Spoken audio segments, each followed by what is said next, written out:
time a mayor has to stand up for a region and actually get the resources we need from central government, whether it's police. People are concerned about some of the decisions they see being made that affect them, whether it's parking outside your business being taken away without proper discussion, whether it's wastage or whether it's projects that aren't happening. There's just a general concern about the level of rates and the value people are getting. So it's very important that we actually drive those efficiencies through council and the council-controlled organisations. And the mayor does have a big role to play. Council's role is to be a service company for you.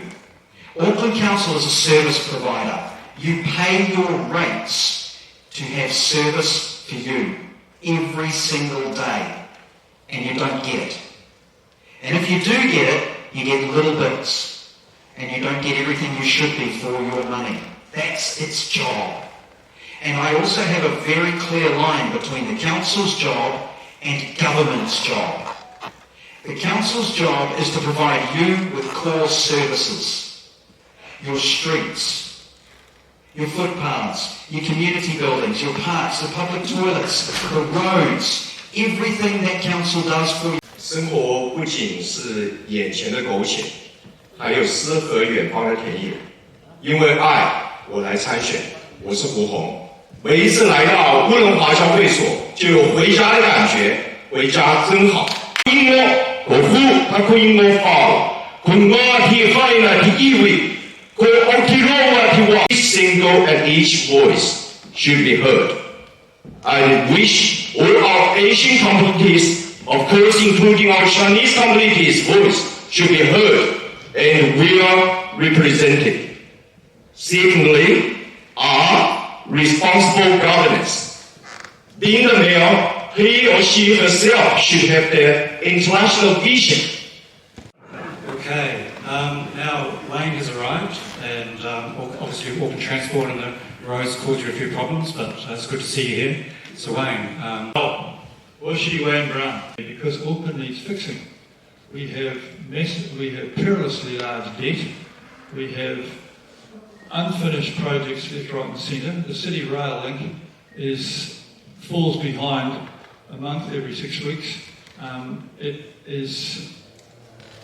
The council will not tell us how much it's going to cost. The cost overruns are going to come onto the ratepayers. For every $1 billion of cost overrun, your rates go up $500, and they won't tell us what the finish date is and what the real costs are.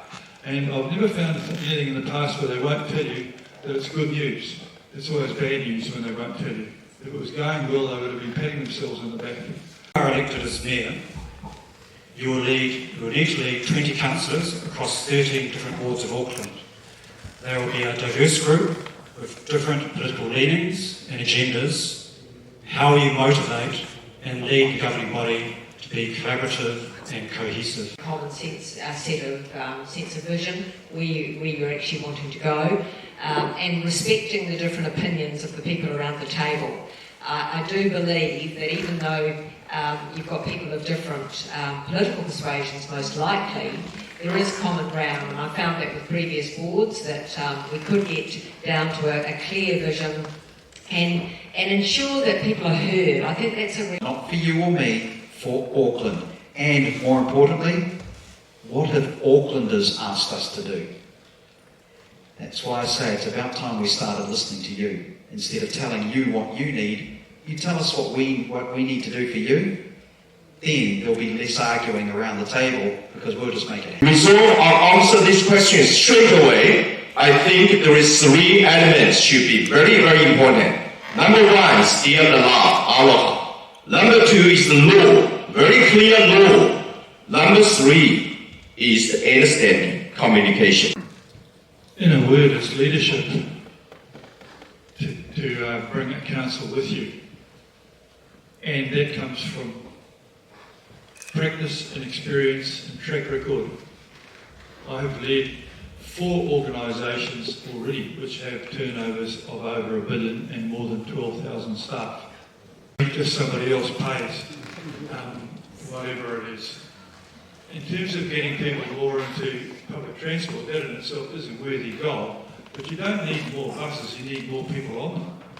The actual occupancy of our buses is quite low by international standards. And how many of us have seen empty buses quite regularly, you know? And the bizarre part of it was that during the COVID, they carried on delivering exactly the same number of buses at the same timetable. There wasn't a person in the street. And that's one of the reasons why we got